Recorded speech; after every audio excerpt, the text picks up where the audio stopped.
I wanted to talk a little bit about the Rapid Pro Deco and its kit. I think it's going to give us a really good opportunity to talk about the angle shooter and what place it may or may not have in the game. I don't think it's much of one, but we'll talk about it. The Rapid Pro is a decent main weapon, but it definitely has some really big weaknesses. Rapid is hardly a word I would use to describe this weapon. It is a really, really slow fire rate.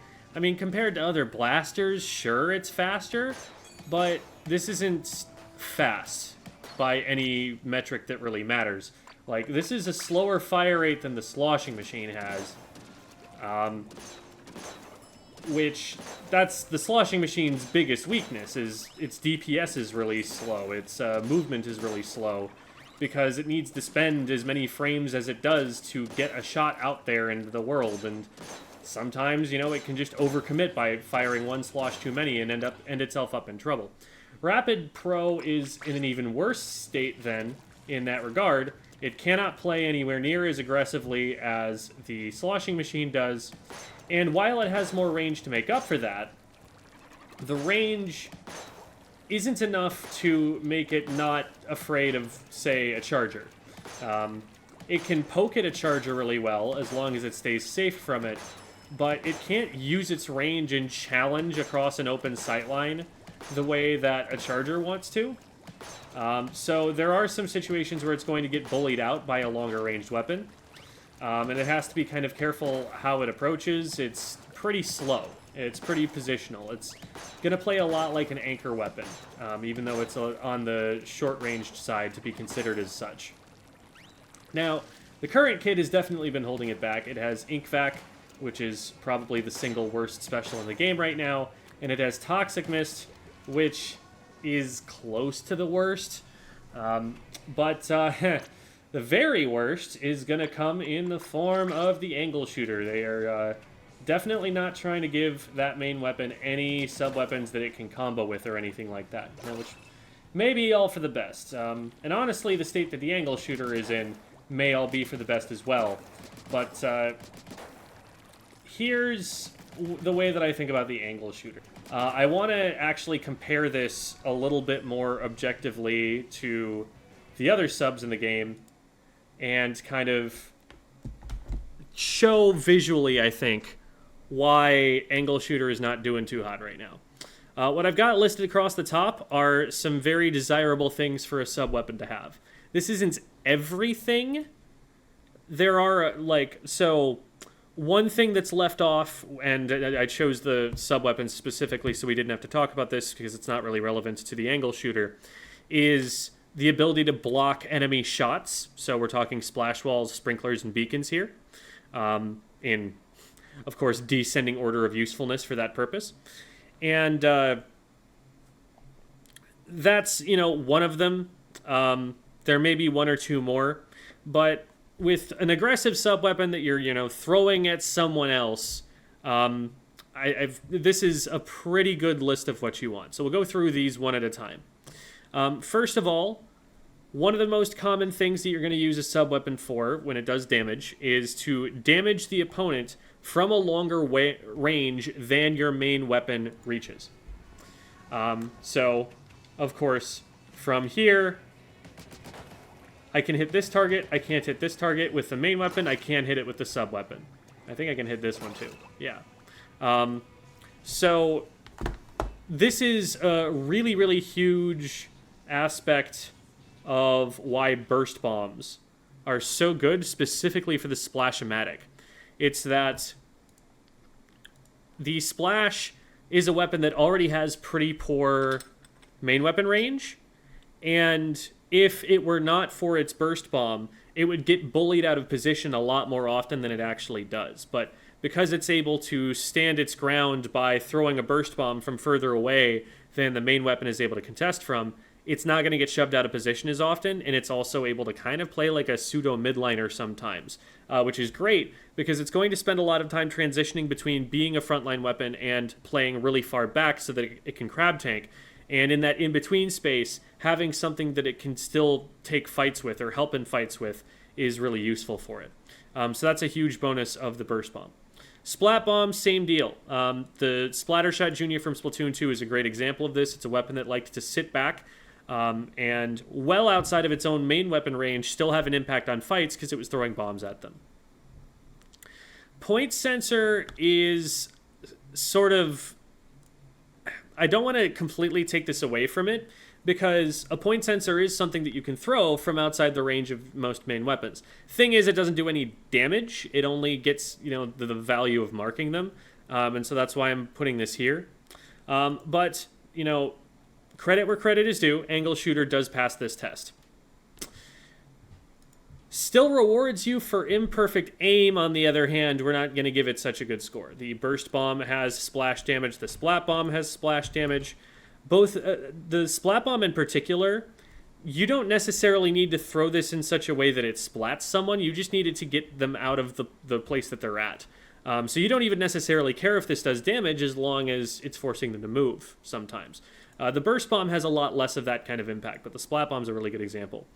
The Point Sensor is probably the best of these three, or of these four for this, because the Point Sensor is a really, really huge radius.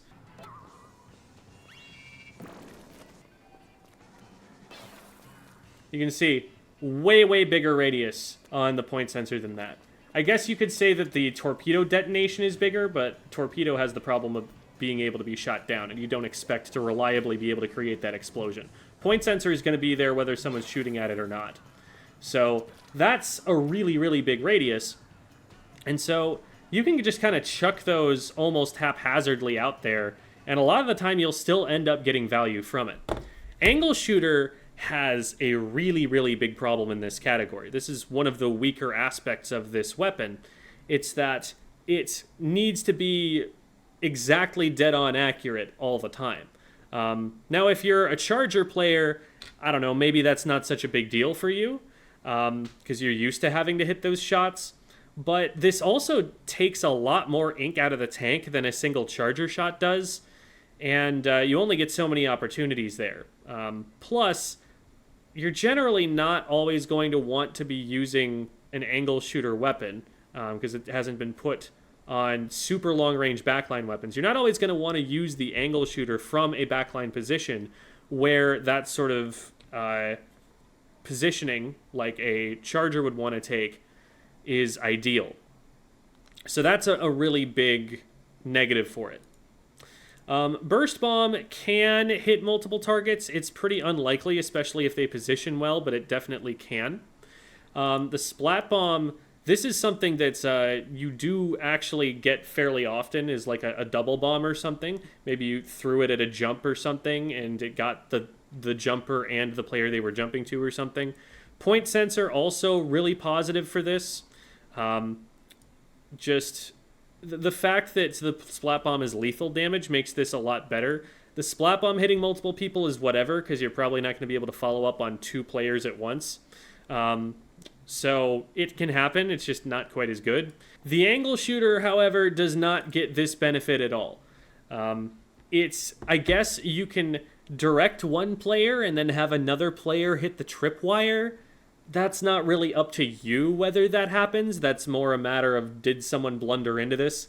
And by hit multiple targets, we mean we damaged and marked one of them, and then we only marked the other one. So it's not even getting full value in that very unlikely scenario. So this is definitely not any kind of reliable benefit you're going to get out of it. You can't just throw this at a choke point and expect that everyone in that choke point is impacted by it. Another thing about both of these is that the Angle Shooter is pretty avoidable once it's deployed. Sometimes there's a choke point where it's just completely blocked up by a point sensor, and if you want to get through it, you're going to have to just swim through and take the negative impact. Same kind of deal with Toxic Mist. But an Angle Shooter, you can often just swim under or jump over, or just stay on one side of or something. It's a really, really small hitbox that you have to worry about. Not 100% straight line. So this means you can hit up over the top of ledges, down over ledges, or around corners. So you're not locked into just whatever you can see in a straight line. you can actually hit around some stuff. Burst bombs meet this criteria, as do splat bombs and point sensors. You can throw any of these things around a corner, and they will have at least some impact immediately the other side of the corner. All of these can also be lobbed up over the top of something. So a burst bomb, if you throw it straight up in the air, can land up over the top of a ledge in a way that a straight line weapon like a charger couldn't possibly hit. And same thing with a splat bomb, same thing with a point sensor.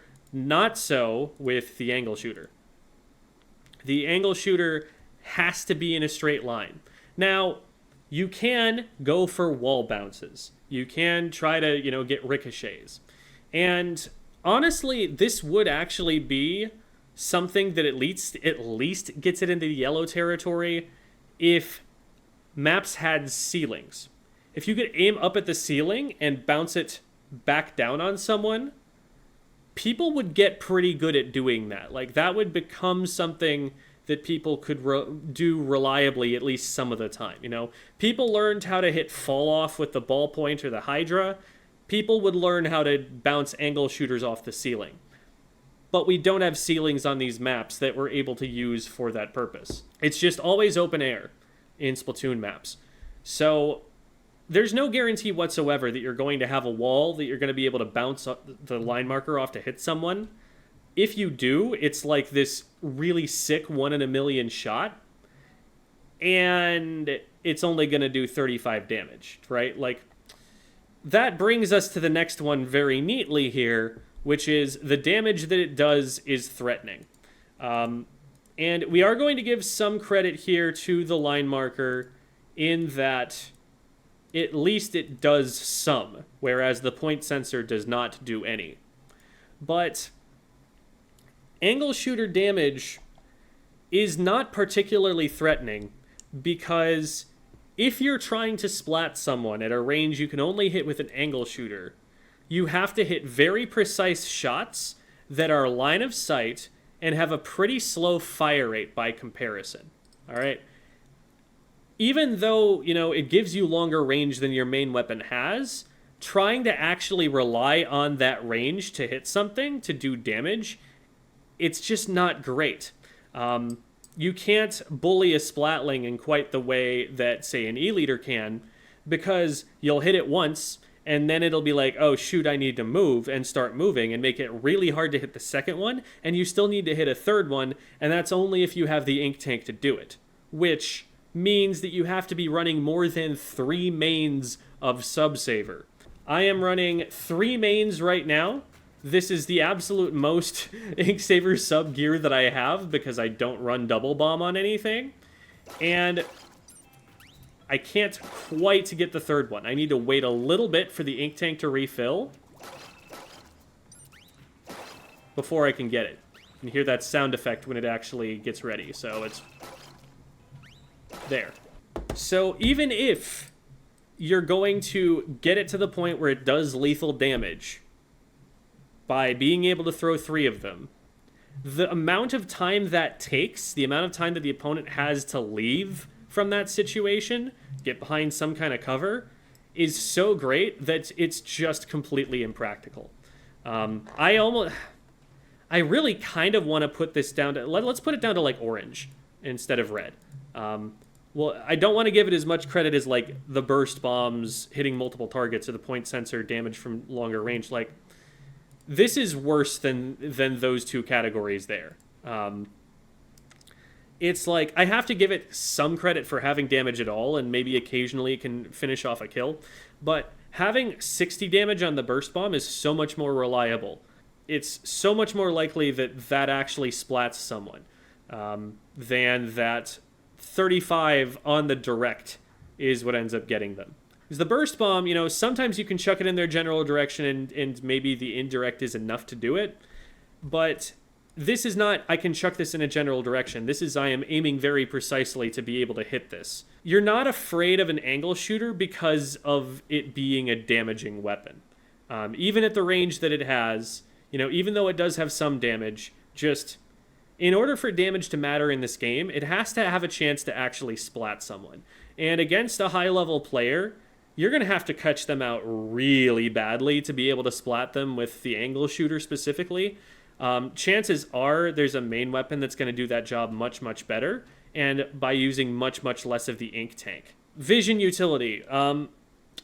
I won't give, Burst Bomb and Splat Bomb an absolute 0 on this. We'll put this down to orange because it's not like it gives you a ton. But what these can do is flush people out of positions where you're not sure that people might be. And that is information value. I'm going to give the green to the point sensor. I'm actually going to give yellow to the angle shooter. Reason being, if you're throwing out a point sensor, it's that you want to see anybody who moves through that area most of the time. Maybe you see a player and they're just out of range of your main weapon, and so you're chucking a point sensor at them to mark them as they run away. But if you need to see where someone is, then chances are right now you don't see where they are. Well, if you don't see where they are, how are you going to spot them with an angle shooter? You can't really direct someone you're not trying to aim at unless you're getting really, really lucky, and you never want to count on being really, really lucky.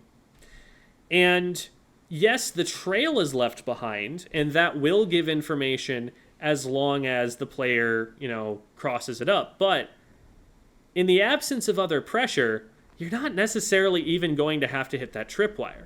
A lot of the time, you can swim underneath the wire. A lot of the time, you can jump over it, stay on one side of it. And so you're not guaranteed to get vision unless you actually direct someone with this. And if you direct someone with it, you already knew where they were anyway. And in a competitive environment, that's not really helping your teammates that much. All that's really going to happen here is if you tag them with it and then they go behind a wall, then your teammates can continue to track them. But the primary utility of vision is knowing that there's a player there in the first place. And it kind of defeats the purpose if, in order to get that information, you had to already see them. So source of paint, this has actually been something that they've buffed up. It didn't start having this, but it does now. And this is one thing that we have to give red to the point sensor for, because it doesn't have that. And one last thing that I want to talk about here is controlling space over time. This is one of the few things that the Burst Bomb doesn't do well. The Burst Bomb is going to explode on impact, which is helpful for, doing damage or getting a quick bit of paint on the ground, knowing exactly when it's going to detonate and getting that detonation off quickly. That can be a plus. But one big benefit of something like a Splat Bomb, and even more so with a Suction Bomb, is that there's going to be something there that's forcing someone to move for a significant amount of time. Significant enough in this game to play off that, knowing that that space is going to be unsafe for the next 2 seconds or so. The point sensor, I'll also give yellow to. When we say controls, it means makes it so that the opponent can't push in there. And the opponent can push in there with the point sensor, it's just that they're going to get punished for doing that. And I guess we can kind of say that the angle shooter does this in that the line is left over. The line does, force you to negotiate around it in a particular way, and that can be problematic for the player. But you can definitely move around it and past it. And the damaging part itself is not active for any longer than the direct. And so this is definitely one of the weaker aspects of the weapon there. So, yes, this list of pros and cons is not especially, complete. There are definitely some things that we could talk about. There's some things we could maybe combine, split up. We could talk about more granularly. But I hope that this kind of goes to illustrate why the angle shooter in particular is not doing super hot right now. Because there are just a lot of these things that you get from other sub-weapons that you don't get out of an angle shooter. The Rapid Blaster can actually shore up a couple of these problems for the angle shooter. So one thing that's going to be really helpful about having this on a blaster is that The blaster checks these 2 boxes and this box. And if the rapid blaster hits a direct on you, then this box becomes something that's sort of there. We'll call this a yellow, and we'll stick to the convention here and just put these into green. You're still not going to get a ton of vision utility out of it. You're not going to get a lot of paint at all out of it. And there's not that control over time aspect. But at least some of these aspects are shored up a little bit by it being on this main weapon. I should say the Rapid Blaster Pro, I suppose. So, is this kit going to still be viable? It feels to me like it's going to be a mid-tier. It feels to me like it's going to be something that can be played, and you're not, totally throwing in solo queue if you have it or something, but that there are definitely better options. The Rapid Pro does still have a paint problem, and it's not going to get a ton of value out of having Killer Whale compared to having other things. Killer Whale's fine. Nobody's complaining about a Killer Whale, but nobody's, pumping their fists and celebrating about a Killer Whale either. It's a weapon that gives you some more vision, so it can be, again, kind of useful as a scout for spotting people out in the same way that you're going to be trying to use the angle shooter here. And it allows you to poke at a longer range than the main weapon's capable of. It, can help you start fights for your frontliners, have an impact on fights that you're not able to push in with the main weapon and go for. So it's not a bad fit, and it's something that maybe you can use to finish someone off who's already been weakened by the main weapon. So there is some synergy there for sure. I just don't see anything that's making me go, I need to pick this. I could pick this, and it's not going to be too bad, and we can build a comp around that. But I don't see anything that makes me want to use it over other options that are already known to be strong. Maybe it's going to be good at harassing ballpoints, and picking them out of the air or hitting them over ledges or something. Maybe it's going to make it more difficult for them. Killer Whale isn't too bad. It helps you hit through crabs. It helps you hit from a range that your main weapon can't. It helps you target people who are fighting your teammates. Maybe there's something to it there. But the angle shooter is definitely something that I think is holding this main weapon back. That this main weapon is propping up rather than that it's benefiting from having. And with Killer Whale not being super impressive and the fact that you're not going to paint for a ton of them anyway, I don't know. I'd probably put it around mid-tier based on what I've seen so far. But we'll see. Maybe it has more of a niche than I'm anticipating, and I'd love for that to happen. Always good to have more weapon variety.